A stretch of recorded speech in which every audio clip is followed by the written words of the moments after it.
मुझे लगता है इस वीडियो के लिए इस ऐड में टेस्ट की जगह टाइम रख देना चाहिए, क्योंकि हमें पता ही नहीं है टाइम कहाँ है और टाइम आपको कभी मिलेगा भी नहीं। टाइम को बचाना इज द बिगेस्ट लाइज। हर एक चीज आप बचा सकते हो इस दुनिया में, बट एक ऐसी चीज है दैट इज टाइम, जिसे आप कभी नहीं बचा सकते।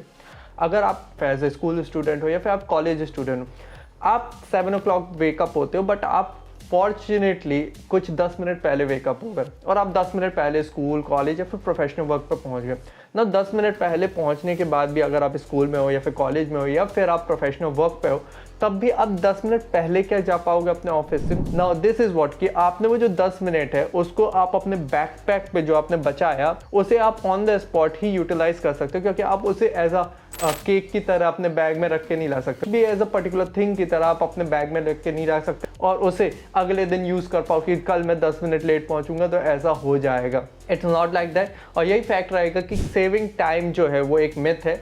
आपको ये यूटिलाइज ही करना पड़ेगा ऑन द स्पॉट। एक ऐसी चीज़ जिसे आप ऑन द स्पॉट ही यूटिलाइज कर सकते हो कि अगर 10 मिनट पहले आए तो आप या तो अपने फ्रेंड्स के साथ मौज मार सकते हो या फिर अपने सेल्फ ग्रोथ पर काम कर सकते हो या फिर समथिंग आप आराम से बैठ के रिलैक्स हो सकते हो। उसी मोमेंट पे आपको वो 10 मिनट का अकाउंटेबिलिटी रखनी पड़ेगी। ये 10-10 मिनट करके वीकेंड रोल ओवर पैक की तरह, डेटा पैक की तरह आप यूटिलाइज नहीं कर सकते, बिकॉज हमें पता है कि दिन में होते 24 घंटे और 24 घंटे में आप कुछ भी कर सकते हो। बट फैक्ट ये है कि आप कुछ भी कर सकते हो बट आप सभी चीज़ें नहीं कर सकते। कुछ भी करने से मतलब है जो भी आपकी प्रायोरिटीज़ है, मतलब most important task, short form में बोले MIT, इसको आपको पहले करना पड़ेगा या फिर जो भी आपका दिन है उसमें पहले आप इसको प्रायोरिटी दे रहे होगे कि ठीक है मुझे ये काम करने का, कि एवरी सिंगल टाइम आप पूरी चीज़ें नहीं कर सकते। ये हमेशा से एक कैलकुलेशन रखना पड़ेगा।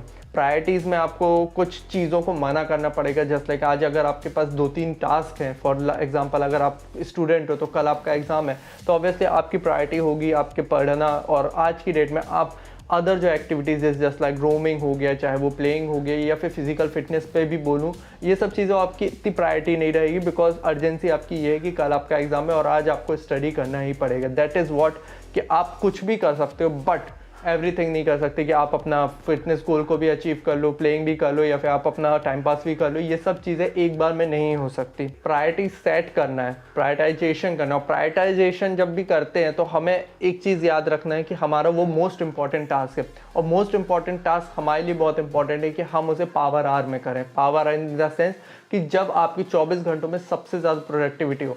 फॉर एग्जाम्पल जब मेरी मतलब आज से 3-4 महीने पहले मेरे हिसाब से मेरी जो प्रोडक्टिविटी थी वो करीब रात में थी, बट इन केस अभी मुझे खुद नहीं पता मेरा पावर आवर क्या है और मैं I am just figuring out कि मेरे लिए क्या है। मैसेच्यूसेट्स इंस्टीट्यूट ऑफ टेक्नोलॉजी के हिसाब से जो भी उनके सर्वेस किए गए थे उसके हिसाब से बोला जाता है कि मैक्सिमम लोगों की प्रोडक्टिविटी आवर सुबह उठने के बाद है। सुबह उठने के बाद जस्ट लाइक ये नहीं कह रहा कि 4 बजे से प्रोडक्टिविटी स्टार्ट हो जाती है, पावर आवर आपके स्टार्ट हो जाते हैं। इट्स जस्ट कि आप अगर 9 बजे उठ रहे हो तो 10 बजे से भी आपका जो मॉर्निंग का 1 आवर है उसके बाद से आपकी प्रोडक्टिविटी आवर शुरू हो जाते हैं। मतलब शुरू के कुछ जो भी आप उठने के बाद जो भी काम कर रहे हो उसमें सिर्फ 2-3 घंटे आपके पावर आवर होते हैं। और यहीं एक केस में जो हमने प्रायोरिटाइजेशन सेट कर लिया था अपने लिए कि मेरे को MIT करना है, that is most important task करना है, वो हम उस काम पे कर रहे होंगे। फॉर एग्जाम्पल अभी के लिए मेरे हिसाब से मेरे लिए MIT जो है वो शायद तक सुबह का आवर हो चुका है, बट ये टाइम के साथ चेंज होता रहता है। बिकॉज टाइम के साथ इसलिए चेंज हो सकता है बिकॉज डिफरेंट सीजन्स में अलग अलग हो सकता है। जस्ट लाइक अगर भाई रेनी सीजन है तो उसके लिए अलग हो सकता है, गर्मी के टाइम पे या फिर समर के टाइम पे थोड़ी सी अलग हो जाती है, बिकॉज नाइट थोड़ा सा ऐसा रहता है कि थोड़ी गर्मी कम रहती है। उसके बाद आप अगर ठंड की बात करें तो ठंड में रात का काम वो नहीं कर सकते, बिकॉज बहुत ज़्यादा ठंड होती है तो आपको एक ऑब्स्टिकल्स दिख रहे होते हैं या फिर एक रेजिस्टेंस आता है आपके अंदर कि ओके ये चीज़ बहुत ज़्यादा डिफिकल्ट हो रही है और मैं हर एक टाइम मैं इस काम को छोड़ दूँ। Now since you have been the lovely audience watching this video बहुत ही डिटेल में और इस टाइम मैनेजमेंट हैक को आप सीखना चाहते हो, इसलिए आई से कि आप एक लवली ऑडियंस हो तो इस चैनल को ज़रूर सब्सक्राइब कर लेना, because this video as well as जो भी कंटेंट आप देखने वाले बहुत ही रिसर्च में बनाया जाता है। और भी कई फिनोमिनल कंटेंट आ रहे होते हैं कि हम दूसरों से सीख रहे होते हैं, खुद के एक्सपीरियंस बता रहे होते हैं। तो सिंपल सी चीज़ है, लाइक कमेंट शेयर वगैरह कर सकते हो, कमेंट्स में बता सकते हो कि आपको नेक्स्ट वीडियो किस पे चाहिए। बाकी coming back to the video, since ये 3 चीज़ें अगर आपको समझ नहीं आ रही एक्चुअल में मेरे पास टाइम नहीं है, तो प्रॉब्लम यही है कि आपके पास टाइम नहीं है। तो सबसे पहले प्रॉब्लम को एड्रेस करना पड़ेगा, हमें एक्सेप्ट करना पड़ेगा कि okay I don't have time. तो what I can do, solution यही है कि यार ठीक है टाइम जा कहाँ रहा है ये कैलकुलेट कर ले। ओके, तो मेरे हिसाब से अभी आपको थोड़ा सा वीडियो को पॉज करो अभी के अभी, और एक पेन और पेपर ले आओ और उधर पर अपने कैलकुलेशन करो कि कहाँ कहाँ है। सबके अलग अलग हो सकते हैं, स्टूडेंट्स के अलग हो सकते हैं, वर्किंग प्रोफेशनल के अलग हो सकते हैं टाइम में। तो अब यहाँ पर आपका स्टार्टिंग होता है कि कैलकुलेशन करना है अपने टाइम का। सुबह उठने से लेकर रात तक का आपको शेड्यूल बनाना पड़ेगा कि ठीक है आप क्या करते हो maximum our.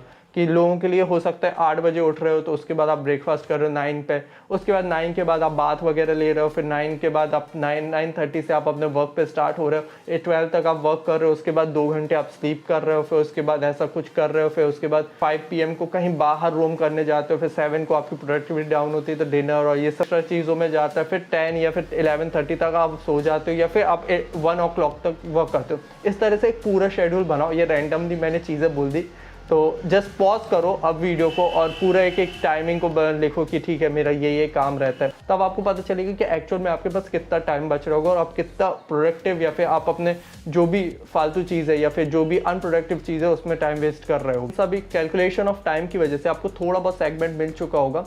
Now you need to do task, क्योंकि आप उसी के लिए टाइम कर रहे हो, चाहे वो पढ़ाई हो, चाहे कोडिंग हो, चाहे समथिंग आप अपना वर्क करना चाहते हो।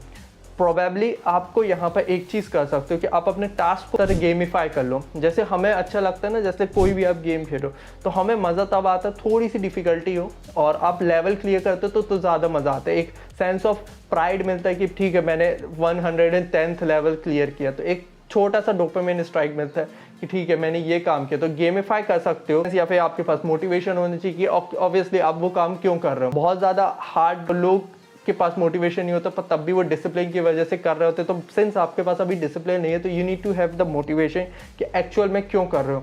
या फिर ऐसा हो सकता है कि आपको सर्टेन काम बहुत ज़्यादा बोरिंग लगता है, जस्ट लाइक स्टडिंग। ऑब्वियसली मेरे को भी लगता है स्टडिंग से भी बोर्डम वाला काम करो। आई मीन बोर्डम वाला काम क्या है कि शांति से खाली बैठ जाओ कि ठीक है सिर्फ ऑब्जर्व कर रहे हो, या फिर आप बिल्कुल मतलब अपने ब्रेन को कोई स्ट्रेस नहीं दे रहे, सिर्फ खाली बैठ रहे हो। हमें मतलब इतना डिफिकल्ट है बोर्डम को टॉलरेट करना, क्योंकि हमें साइलेंस बिल्कुल पसंद नहीं है, इवन हमें बोरिंग बिल्कुल पसंद नहीं है। इस तरह से हम सराउंड हो गए कि हमें खाली बैठना ही पसंद नहीं है। या तो आप म्यूज़िक चला रहे होगे या फिर साथ आप वॉक करने लगोगे, बट एक खालीपन में बैठोगे तो आपको लगेगा कि यार ये जो टास्क है वो बहुत ज़्यादा डिफिकल्ट है, इसलिए आपको जो नेक्स्ट टास्क है वो बहुत ज़्यादा वैल्यू एडेड लगेगा या फिर वो बहुत इंटरेस्टिंग लगेगा। ये चीज़ आप ट्राई आउट कर सकते हो, बट आई वॉन्ट कि आप एक एज अ गेमिफाई कर लो कि ठीक है समटाइम कुछ ऐप्स आते हैं जस्ट लाइक फॉरेस्ट ऐप है तो उसमें आपका फोकस टाइम दिखाया जाता है। ठीक है, यूट्यूब में सर्च कर लेना कि फॉरेस्ट ऐप को कैसे यूज़ करते हैं, तो उसमें आप अपने टाइमर सेट कर देते हो कि ठीक है मैं ये कर रहा हूँ। एक चीज़ मैं बोल रहा हूँ, जब आप ये वाला फॉरेस्ट ऐप को अच्छे से यूज़ करोगे, जस्ट लाइक कोई काम को आपने सोच लिया कि ठीक है मुझे 1 घंटे में करना है, तो ऑब्वियसली आप अपने टाइमर को सेट करोगे 1 घंटे में।